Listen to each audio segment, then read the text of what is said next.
আছা পথাৰ যাবা নেকি হা এয়া আজিও আহিলোঁ পথাৰলৈ আলু খানিবলৈকে আহিলোঁ সিদিনা মই আলু খনা ভিডিঅ' বাৰু নেদেখালোঁ তো আহিছোঁ এতিয়া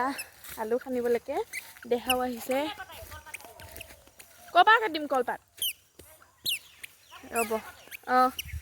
বোলা বোলা বোলা বোলা বোলা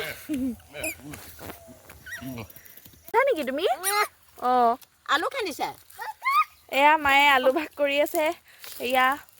বইল কৰি অনা আলু এতিয়া আমি খাম আৰু দেই তো ভিডিঅ'টো চাই থাকিব শেষলৈকে অঁ ধুন আলু খাবানে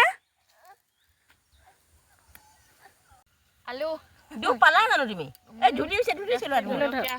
ক'তা মোৰ ক'তা পকা কোনা মাতি আছিলা নহয় কোনা এয়া বাবু বাবু দেহা এইফালে চাই দিয়া আলু খাইছোঁ কৈ দিয়া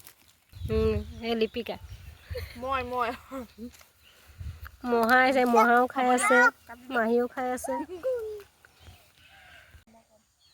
এয়া আলু খান্দি আছে দেই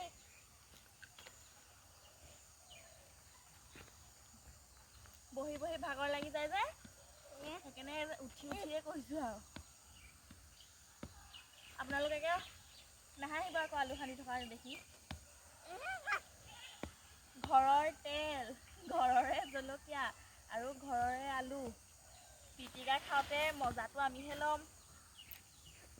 হয়নে নহয় বৌ কওক হয় হয় নামে পৰিচয় আৰু গাঁৱলীয়া খেতিয়কৰ ঘৰৰ বোৱাৰী ন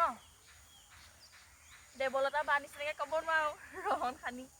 তথাপিও কৰিছোঁ আৰু তথাপিও কৈছোঁ আৰু বুলি নোৱাৰিলেও পাৰিলোঁ হ'ব দিয়ক এয়া লুতলিতে গছ এডাল পৰি আছিলে দেহাই তাতে উঠো কৈছিলে আলু খান্দি হোৱাৰ পিছত ঘৰলৈ যোৱা টাইমটোতে অকণমান তাকো উঠালোঁ আৰু ময়ো উঠিলোঁ একদম সৰু কাললৈ মনত পৰি গৈছে এইজোপা গছ যদি আমাৰ ঘৰৰ ফালে থাকিলেহেঁতেন আৰু আমি যদি বিয়া নহ'লোহেঁতেন কিমান যে খেলিলোঁহেঁতেন আটাইখিনিয়ে মিলি আজিৰ ভিডিঅ'টো ইমানেই আছিলে শেষলৈকে চোৱাৰ বাবে ধন্যবাদ বাই